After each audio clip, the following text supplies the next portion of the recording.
Europeanness has become sort of part of Georgian identity. Identities are about narratives. And the narrative that Georgia has been part of European culture historically has been very strong in Georgia for the last 300 years at least, even more.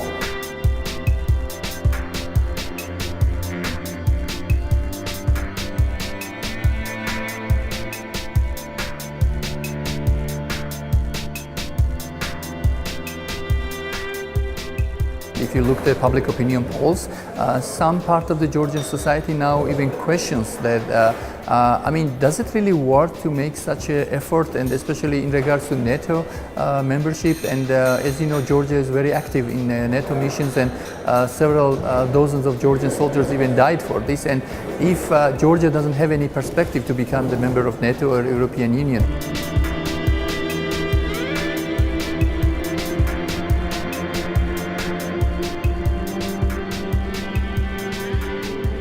We have our authentic ways for emancipation, our authentic ways to understand what we need to be a more democratic country, what we need to be more pro-LGBT, and what is queer for us.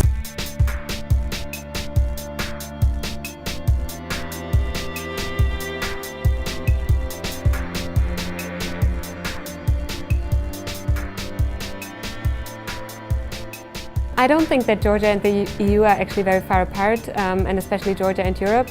For me, Georgia is a European country, and the first time I came to Tbilisi, that was 5 years ago, I was really inspired by, especially by Georgian civil society, but also by the wider Georgian population that really feels European and that supports the European aspirations of Georgia.